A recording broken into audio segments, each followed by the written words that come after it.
This is Amber Hollingsworth from Informed Recovery. So I guess today's session is all about to say, I get it, parents.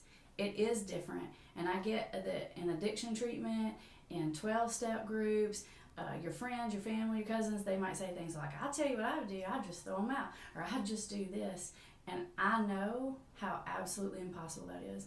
I deal with families every single day, and I've never told a family, you have to throw this kid out. And I like to never say never, but I don't anticipate doing that because I get it's just so difficult, and there's no easy solution. And doing that doesn't necessarily fix that kid, and it doesn't fix you.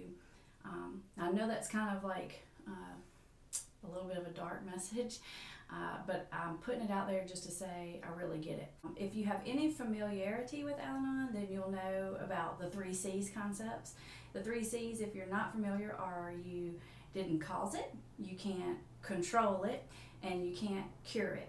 I'm a huge fan of the 3 C's. I talk with people about those, and the biggest reason I do that is because helping families understand that really, I guess you would say, takes down the reactivity because parents feel so much, moms especially, they just have this thing, and I call it parent guilt, and I think all moms have parent guilt to some degree. You know, if my kid does something bad in kindergarten or they hit another kid, then we're like, and we see that really as a projection of some mistake we made or how we weren't enough of a parent. So you could imagine that magnified into my child is struggling with a substance abuse problem. And what I want to say is, no, you definitely did not cause it, and no, you can't really cure it, and you can't really control it, but I think you can influence it. It's our mission at Informed Recovery to empower families through information. So let's just take a step back first and sort of dive into what doesn't exactly work about the hands-off type approach from Al-Anon, which I truly love. It's called Detach in a loving manner, and it's very helpful because one of the first things we have to do is get families to rein in the reactivity. Okay, breathe, stop reacting, stop trying to control it, and we call it around here, we call it the CSI moms and dads. It's kind of like when you have a kid with this problem, you develop investigator skills that you never had before.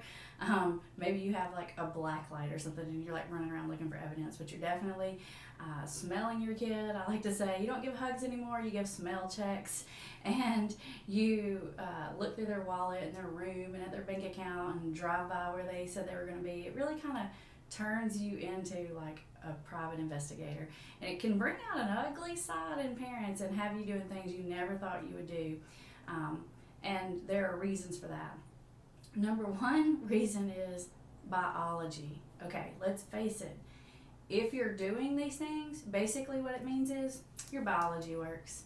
As a parent, you're wired up. Everything inside of you instinctually drives you to protect your child, look after your child, try to create the best environment for your child. That just means biology's working. You are doing what you are wired to do. The unfortunate problem with an addiction is that that's going to make it worse. I guess I would say that there's probably a word that's bigger than misfortunate, but you get what I mean. With anything else in life, following those instincts are going to lead you pretty much in the right direction. With addiction, though, it exploits the natural motivation and protection centers in our brain, and it kind of attacks that control central station and takes it over. So regular parenting things will not work when you're dealing with an addict. And just a sidebar note here, a lot of parents ask me the question, how do you know if it's an addiction problem or a substance use disorder versus just regular teen or college or young adult experimentation, social drinking or using?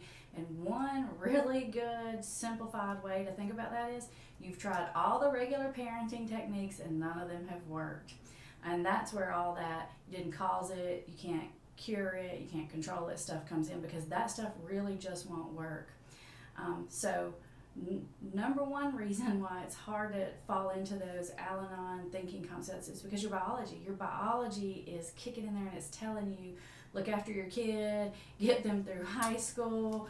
I mean, I gotta say, and this isn't always in moms, but we particularly see it in moms, this wiring inside of you, it's so strong, like you just know something's up.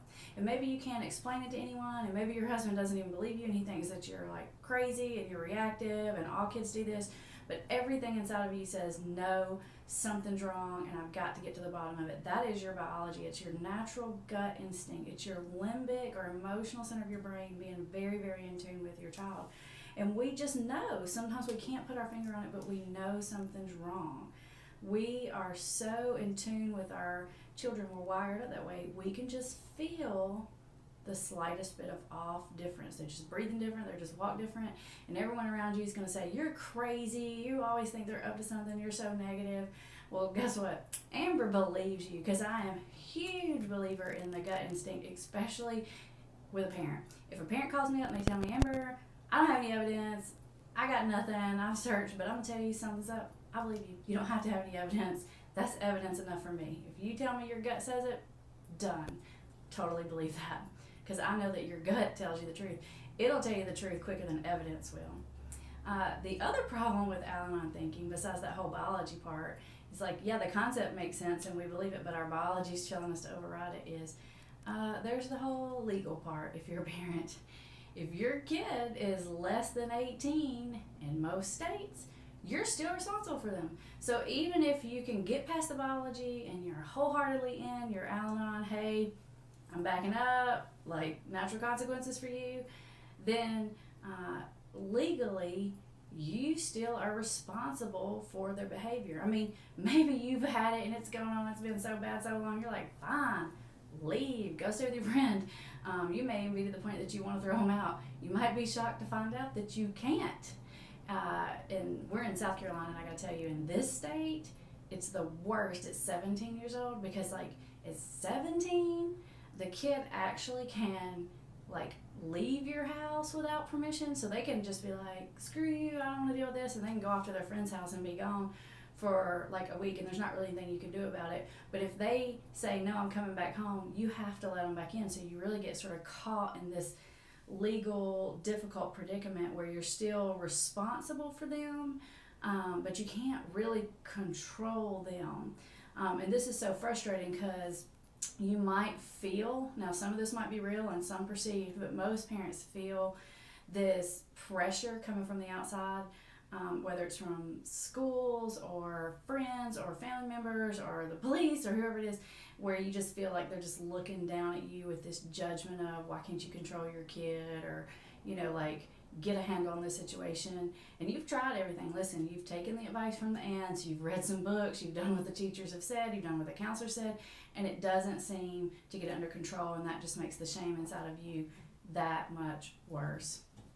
And the last reason why it's really hard to get a hold of this detach with love philosophy that you hear about so much would be the fact that they're your kids, and you can't just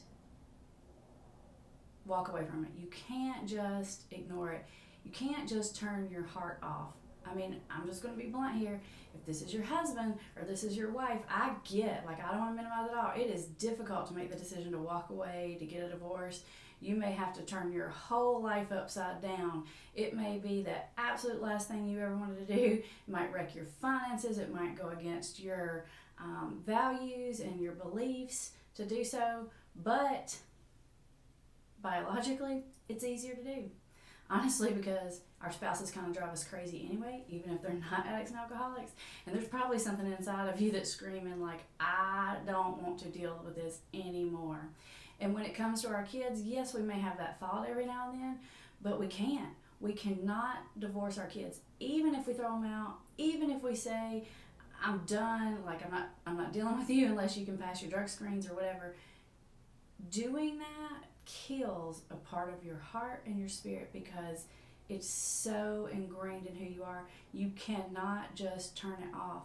And there's absolutely no easy solution for a parent with this problem. throwing them out doesn't fix it. You will grieve and hurt and worry, and you don't ever get past that. As long as your kid's out there and you don't know what's going on with them, it can get a little better, but you don't get past it. It's your kid. You might get over a divorce, but you're probably not ever going to fully recover from that as long as your kid's out there and you don't know that they're safe and they're okay. And letting them stay and living with it in your house, that's not a good option either, because they will make you crazy. They will destroy everything you have. They will literally turn you into a person that you cannot even recognize anymore. In other sessions in informed recovery, I'm going to teach you some things that you can do to influence it. So instead of focusing on where you're powerless, let's look at where you're powerful. Because there's a lot of things you can do to try to influence this addiction. Now, you got to be careful with this information, because I don't want you to get more CSI, like I don't want you to get crazier and try to dig and control it. I want you to learn the skills that it takes to influence it. And I got to tell you, they're really different than what you think. Put down the black light, that's not going to do it. See you next time on Informed Recovery.